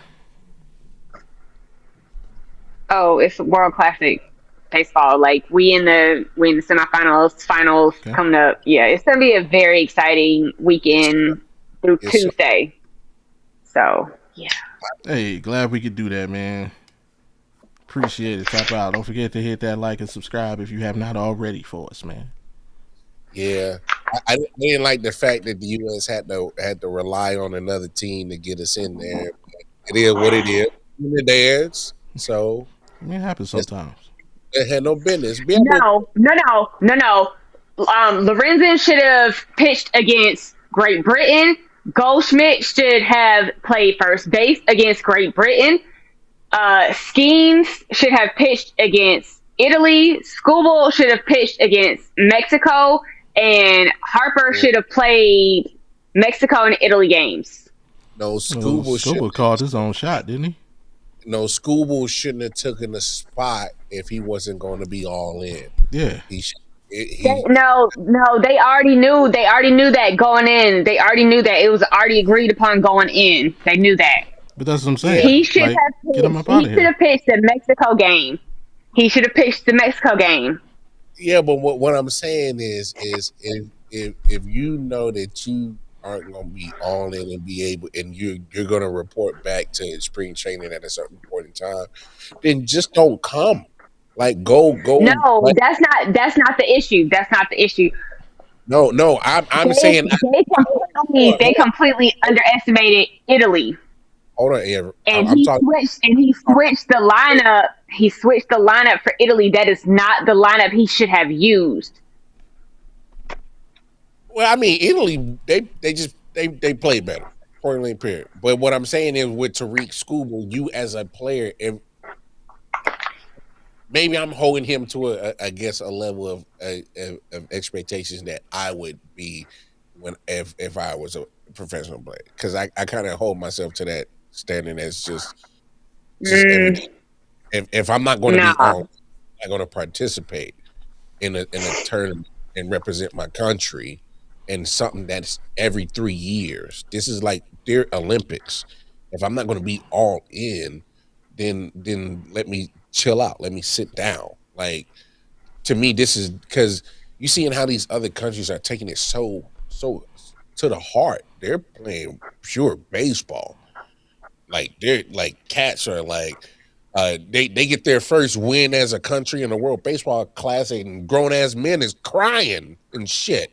Like, cats is taking this thing so serious. Like, for me, that's passion and that's love of the game. And if you ain't got it right now to do this all in 100, sit down. Sit down, Tariq. No, I don't agree with you. And I watch baseball every day, and I am very like that. That's my thing. So I don't agree. I am glad that he pitched that one game. We knew going into it he was only going to pitch one game. I'm glad that he pitched that one game. I think he made the right choice. I think they used him in the wrong game, and that's where my issue comes from. Because I'm sorry, I saw what happened. This is a very important year for him. He is an ace, and I saw what happened to my ace last season, ramping up, getting ready for opening day. Nah, I don't fault him at all. Injuries are going to happen, and you can't. No, because ever since they implemented pitch clock, pitchers are getting injured far more, and I would rather, and I don't want him to get injured. Like, knock on wood, I hope he does not get injured. But if it was to happen, I would rather it be playing for his team during the season than in the World Baseball Classic, and he misses the entire season. Because I need him to have an amazing season, because I need him to be a fucking Yankee. So I need him to have an amazing season. So I am not mad that he only pitched in one game. He got to pitch for Team USA. We needed him and Skeens on the same team. We got it. I just think they used him in the wrong game. All right. Playing. So sitting down because I don't want to get hurt. You can get hurt any game. You can get hurt walking out the door. Like I just think. Yeah, but I need him to start his season. This is a very important year for him. I need him to start his season, and I need him to play. And that's selfish. I'm sorry. And that's selfish to waste. I don't give a damn. I need him to play. And because I need him to have a max contract. We already gonna have issues because Scott Boras is his agent, so we already gonna have issues. I need him to come to the fucking Yankees. I need him to play this season. So no, I don't fault him. I'm glad he pitched his one game. I think they put him in the wrong game though. Okay, he's going to get his max money. He's going to get all the money. He's all his future is coming to him. Ain't nothing. Even if he gets hurt, they still gonna have the money waiting for him. His future is so set. Like if you're not all in, sit down, bro. Yeah. You play sports.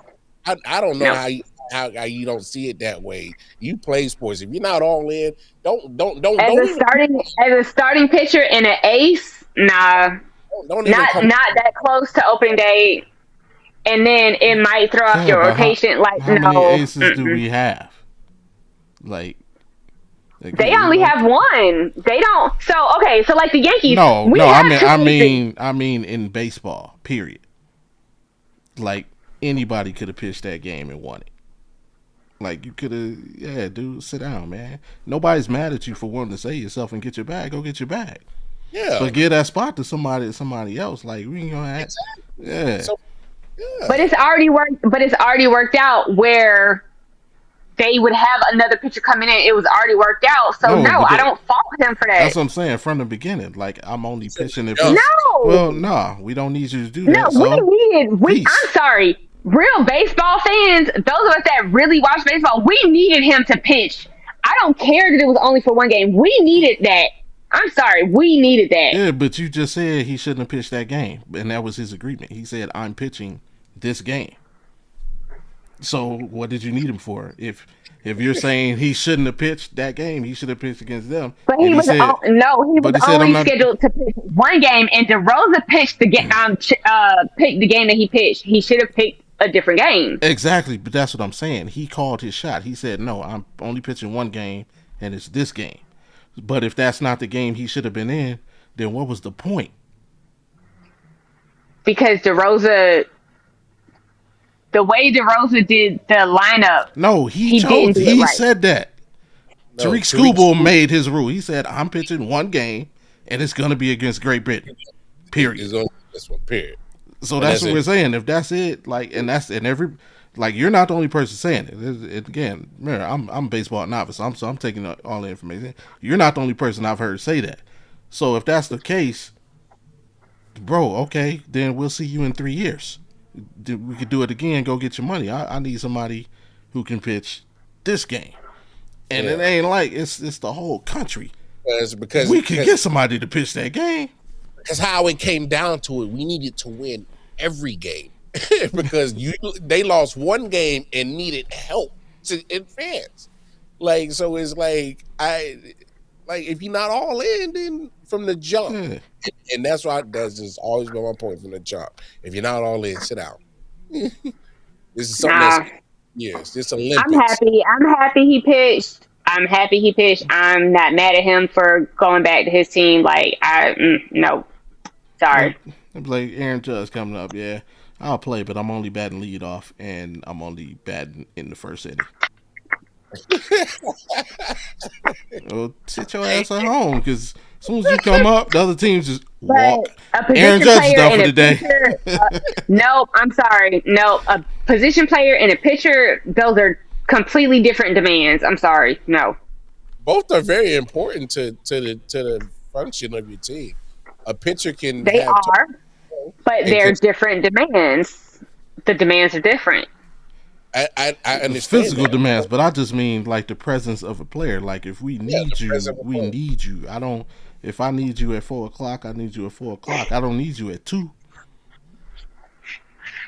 And so if you calling your shot like that, again, peace. We'll see you in 3 years after you get your bag, and we'll try it again. But if you can't be the team player, and you ain't here for the team, you just here for yourself. But he's still down there with him. Just to say, I was part of the world for Team USA in 2023. Injured players travel with their teams too. I'm sorry. It ain't worth a damn. I'm not mad at him for doing that. I respect him for doing that. I would have did the same thing. I'm not mad at him for doing that. I'm sorry. I'm not. I got my participation trophy. I participated in that one game, remember? Yeah, it'd be different if you got a Jason Tatum medal. It ain't Jason Tatum's fault he sat the bench in the Olympics. That just, man, he got, all right, Jason, we want you you're going to be on this dream team. All right, I'm sitting the bench. I'm just here. I want the best seats in the house. Nah, man. I'm just here for the best seats. Yeah. Go down to Olympic Village and see what's up with these gymnasts. Nah, bro. What they do? Okay. So hold on. That flip. Yes.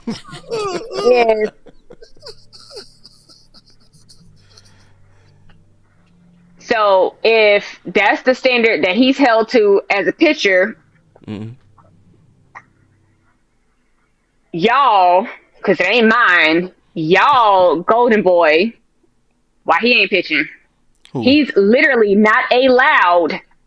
Dave Roberts said he is not allowed to pitch. He is only allowed on Team Japan as a designated hitter. He is not allowed to pitch. So if we holding pitchers to that standard, why is y'all Golden Boy not pitching? But You just it's not about pitching. It's about availability. Has he played in more than one game? What? Has he played in more than one game? Played in multiple. Well, hold on. Yes, because he's only batting. He's only batting. That's why. If he was pitching, this is an easy conversation. They have rules. They have rules of how many pitches they're allowed to do, how many rest days, all that. Yeah. Hey, I'm gonna make this real easy for you. This conversation right here, when it comes to Shohei Ohtani on this one. And you answered your own question. You said Golden Boy. Yeah, because he brings in that yin, baby. That yin. That yin, baby. All right? Tariq Skubal. Now, hold on. Tariq Skubal might bring in a little bit of change. Shohei Ohtani bring in that yin, dog. And so we want you to be available. So only bring in the oohs and the ahs. When they had cats going crazy in batting practice for bruh. I understand that, but they wanted him to pitch. They originally wanted him to pitch and hit. Yeah. Dave Roberts shut that shit down. Right, but who did? Dave Roberts, the manager. And that's the difference. Shohei didn't go to them and say, "I'm only doing this and I'm only doing that." Tariq Skubal said, "I'm only doing this." All that. It's in the rules. Everybody has to be in agreement.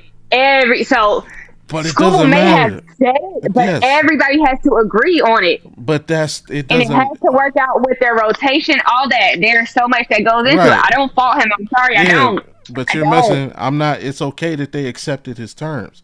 All I'm saying is, if you're setting your own terms, I don't need you. Well, I'll see you in 3 years. I need somebody I can put. Hey.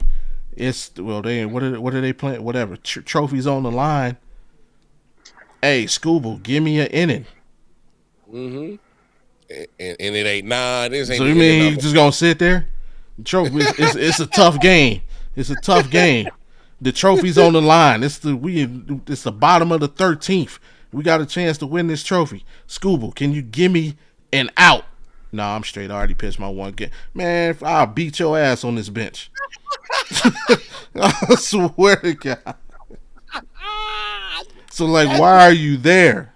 That's your ass, Mr. Postgame. So you be cool with that if that literally came out. No, he's not officially with the team. He's been recalled back, but he personally went back on his own time after he reported back to his team to be there for his team. He ain't there. I need your some emotional support. I need your arm. But then that's what I'm saying. So it's and it'd be different if the team was like, yo, we thinking about giving this dude a lot of bread. We only want him to do XYZ. Okay, that's coming from the team. But as a player, all that had to be agreed upon. And I understand they accepted their term. They accepted his terms. Just because he's the one that took. I'm sure he wasn't the only one that made up. It had to be agreed upon. He's the one that came out and said it. Yeah, I'm not mad at him for playing under the terms that they accepted. So I'm more mad. His manager came out and said it, and not him. He was being honest. My thing is, I don't care who said it. If I can only use you for one game, I'm picking somebody else. They chose to go with him. I'm sorry, that's crazy. You gonna tell a Cy Young winner? Nah, I'm gonna see you in 3 years. Fuck that. Yes. I'm gonna take the damn Cy Young winner. Fuck that. I'm gonna take the Cy Young winner. I don't care. I'm gonna take the Cy Young winner. I'm sure we have another Cy Young winner we could have put in his place. The one that nah, because the one that they wanted is still rehabbing. Who? So Who? Garrett Cole. Give me Spencer Strider. Fuck Garrett Cole. Don't be trying to be a homer for your Yankee dudes. Give me Spencer Strider. Yeah. Spencer Strider, yeah. He'll do. Him and Paul Skeens is the same dude. Yeah. It's crazy. Nah, I've been loving the World Baseball Classic, man. I love it. I've been loving it. It's been dope to watch. My man Vinny for Italy, you know, he forgot he from Richmond, Virginia. Oh, you're welcome. But but shout out Vinny though, because like some of my Royals is doing good. Him, Miguel Garcia, my man, Salvador Perez been doing good. My man Bobby Witt was showing out the other day. Oh, yeah, he was getting it in. Oh my god! Yeah, he's Oh getting my it god! in. So I actually almost text y'all. That Mexico game. Y'all know who Bobby Witt Jr. remind me of? Say it. I dare you to say it. Derek Jeter. I feel like I was like watching a young Derek Jeter. I was like, oh my god, oh my god. I was like, Oh my I dare God. you to say it. I was like, I dare you to say it, because I was like, And I'm wearing my Jeter today too. But I said, ooh, that was an epic move. I said, oh my god. But here's what's pissing me off about the World Baseball Classic, and I say this with all due respect. It almost made me create an entire new segment for the show called "Who Is You." Who is you? Yeah, because I was watching. Is it Japan or China, or are they both in, or is it just one? I can't. China got knocked out. Japan's still in. Okay, it was either China or Japan. I forget which team. But here's what pissed me off. I'm watching the game. It's the beginning of the game, and they show the lineups. And I'm looking down the lineup card. And we have Mr. Chan, Mr. Chen, Mr. Wong, Mr. Fong, Mr. Song. And at the top of the order, Spencer Fairchild. Who is you, bruh? Who is you? Hey, isn't this so? And how do you qualify to play for Team China? I need to know right now. Hey man, it's been real, man. No. And then I watched Team Mexico play. And it's Mr. Rivera, Mr. Gomez, Mr. Javier, Mr. Sanchez, Mr. Baez, Smith. Who is you? Who is you? Where you come from? How in the hell you How is Jazz Chisholm playing for Great Britain? Well, no. Okay. Austin Wells on Dominican Republic. Austin Wells, Dominican Republic. Sir, who is you? Who is you?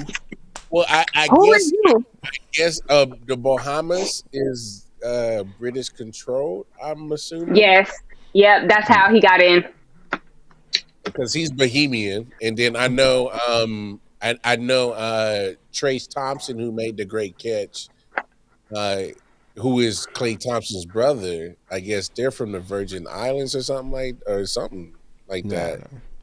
They need. I know Austin Wells used his grandparents' lineage to get in for Dominican Republic, and then I want to say it was the Italy team. The first time I was watching them play, maybe I don't think it was a game that we were playing them.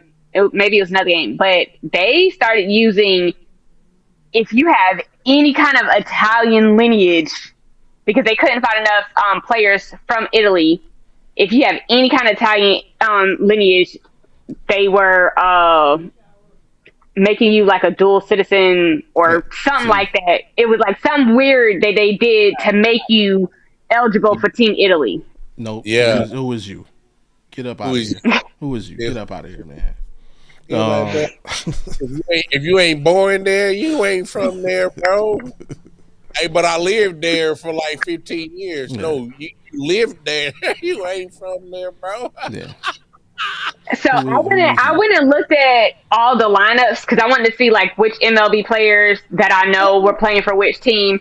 I think for Italy there may be like one or two team players that are not born in the USA, but everybody else is born in the USA. Yeah. Looking on Team Italy, they got Rollo Johnson at third base. Bro, who is you? Hey, stop. Damn, bro. All right, man. Yeah, how did we turn this into a baseball show? Lord have mercy. What is going on? Yeah, Y'all left me. Y'all know I need to talk baseball sometimes. We supposed to signed off like 30 minutes ago. What y'all got before we get out of here? Hey, you know what it is? Hey, April. This is what we gonna do. We gonna try to make Bobby a baseball fan by the end of the Yes. No, you're not. You're not gonna do it. You know why? Yes. Oh my God, please, yes. Because the Cleveland Guardians is too damn cheap. It ain't gonna happen. This how I'm gonna do it. Because obviously, me and you in the same division. I'm gonna pick on you every day for all 162 games. I'm like, yeah, the Royals in front of your Guardians, bro. Oh, you ain't gonna never say. You might say that on opening day, but after that, it's a wrap. Hey, I could be hopeful. Oh, hating on that shit. didn't we put y'all out 2 years ago? Yeah, y'all beat us. Oh. And y'all lost Class A, and y'all lost old boy because they were throwing games. Ooh, I'm gonna have a lot of shit. Ooh, this could work. He wasn't throwing. He wasn't throwing games. This could work. Yeah, Mark, I got you. He was throwing pitches, and that makes it even worse. We made it to the ALCS with a motherfucker who was trying to throw the games. That's how good the team was. Now, if the owner go spend $20 million extra, we can bring that World Series trophy home. It must be on it's Ohio. Cool, I got you. I know what buttons to push now. I got you. We gonna make them baseball players. Oh yeah. We gonna make you like baseball. Yeah, y'all want to start a baseball show? Y'all can do it. I'll produce it. I'll be the voice of God back here pushing buttons. Y'all talk all the baseball y'all want. Matter of fact, I just me and Big Mike, we be working with the fellas from Network 216. Shout out to Network 216. I just met a couple of baseball guys. So if you really want to do a baseball show, I got a guy for you. Yep. What's his name? Mike Voorhees. Yeah, he does Guardians. I might have him on game time so he can talk to Guardians. So got you. Do that. But it ain't gonna be me. Tell you that much. It's gonna be you. Nope, ain't gonna be. I got 162 games to wear you down. Mm-hmm. And y'all, I mean, can't talk about the Yankees nowhere. They ain't even got a leadoff man, do they? Who batting leadoff for the Yankees? What? Probably Trent Grisham. Who batting second? Judge. Judge always bats second. Oh, I know who batting cleanup though. And his name is John Cena!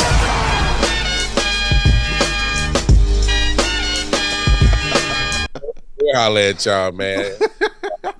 Bye, y'all. Nah, click, man. Hit that thumbs up, sub. If you haven't already, hit that notification bell. So next time that we're here talking football, which is every Thursday, 9:05 Eastern-ish. And, yeah. Then tap in back tomorrow for Audible Sports Podcast. What are we talking about tomorrow, man? I don't even know, bro. I think we're supposed to do back-to-back college shows. Hey, Selection Sunday. It's almost that time. Omar, did you see your picture? Just in case you didn't see your picture. I thought we were signing off. Why are we not signing off? I thought we was done. Why are we not signing off? Hit the button. Is this for you, Omar? I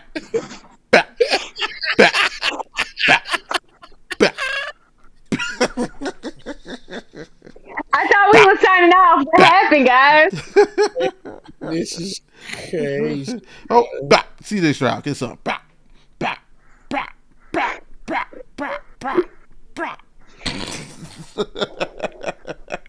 Crazy, bro.